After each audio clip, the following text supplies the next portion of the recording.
the story of Kus Haut Nin, the story of sacred water, and the story of its contamination in the Hanford Underground. The story begins with the Hanford Reach of the Columbia River, the only free-flowing section of the Columbia River left for salmon spawning in the Columbia River within the United States. To tell this story, we must begin by talking about groundwater, the water underground that ends up in our wells and rivers. Groundwater comes from rain and snowmelt that seeps into the ground. People add to groundwater if we dispose of liquid to the ground. Gravity pulls the water down through the spaces between particles of soil or through cracks in rocks. Eventually, the water reaches a depth where all openings in soil or rock are filled with water. This is called the saturated zone. The water in the saturated zone is called groundwater. In the past, contaminated liquid was often disposed to the ground or leaked to the ground. That liquid is pulled by gravity down to the groundwater and mixes with it. If we contaminate soils and sediments through which water passes on its way to the water table, the water becomes contaminated in this way as well. Nez Perce access to the Hanford Reach in south-central Washington state is guaranteed by Article 3 of the Treaty of 1855, which proclaims right of access to usual and accustomed places. On this map, please make note of the broken red line running north to south across the Hanford site. We will refer back to this line. If we could look down a well through all the soil and loose rock at Hanford, clear to the basalt rock which lies at the bottom, we would see sediments something like these.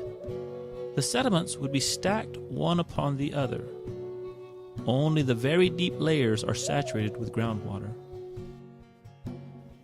Remember the north to south red line on the map? If we could take a vertical slice out of the earth along that line, we would see uneven layers similar to these. We only know approximately how the layers and the groundwater interact underground because in reality we don't have a clear-cut view like this. We generally do not have a very accurate view of when contaminated groundwater might reach certain wells or reach the river. Because there has been much research and because there are many groundwater monitoring wells, we have a reasonable idea of the extent of contamination in the groundwater at Hanford site due to Cold War activities. It's not a pretty picture. In 1942, the federal government initiated the Manhattan Project, a top-secret effort intended to produce an atomic bomb before either Germany or Japan did. Hanford was chosen as the largest site for development of fuel, plutonium, for the bombs. Reactor fuel rods were developed from uranium. The fuel rods were irradiated in the 9 reactors, all of which were sitting on the shores of the Hanford Reach. This process produced the highly radioactive plutonium. Contaminated cooling water from these reactors was flushed back into the river. The irradiated fuel rods were hauled to the center of the Hanford site, 2 large processing plants. Extremely hazardous chemicals were used to separate the plutonium for fuel from other elements. The wastes created from this processing are both chemically poisonous and highly radioactive. Huge groups of underground storage tanks were constructed to temporarily hold the processing waste. Today, over 53 million gallons of tank waste still remain in these tanks, and it is believed that at least 1.5 million gallons have leaked into the ground. A process for permanent storage of this waste in a glass form is being developed. Near the tank farms, trenches and ponds and drains were constructed to pour over 346 billion gallons of what was considered less hazardous liquid waste into the ground. Much of this liquid quickly reached the groundwater. All across the Hanford site are burial grounds for hazardous and radioactive waste. In a number of cases, there are very poor, if any, records as to what was in the barrels and boxes. Most of these burial grounds were considered temporary storage for this waste. Much of it is still in place, yet to be moved to a safer location. There are places on the Hanford site which have permanent radioactive and hazardous waste disposal. Are these disposal sites capable of protecting the groundwater? This is a very simple view of how some of Hanford's contaminated materials have affected the groundwater and therefore the Columbia River. Then we must ask the question, what can be done? The next several slides show some of the methods being tested and used at Hanford. In a pump and treat system, contaminated water is pumped out of wells, treated in a water processing plant to clean it, then pumped back into the groundwater.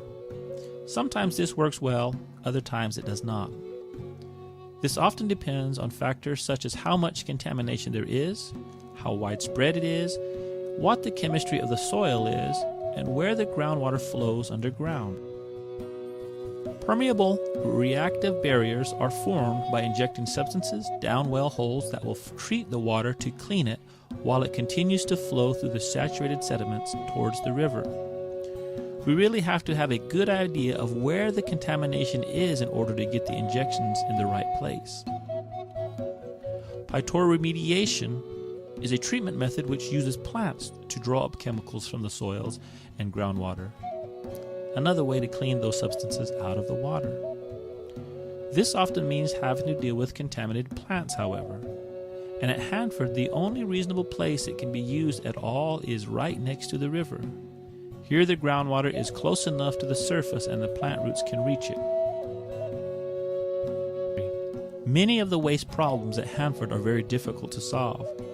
The amount of contamination is sometimes extremely large, or we may not yet have a technical solution to clean it up, or it may be extremely expensive to clean up. These problems lead some decision makers to consider putting permanent barriers over the top of waste sites. They are designed to keep water from filtering through the sediments and contaminants for long periods of time, but the waste remains in place. The primary goal for ERWM is to help protect the sacred water by working to understand the many contaminant problems and how they can be resolved. It is our challenge to keep informed and to work with the decision makers as resolutions to these problems evolve, because the ultimate goal is to clean the water and to heal Mother Earth.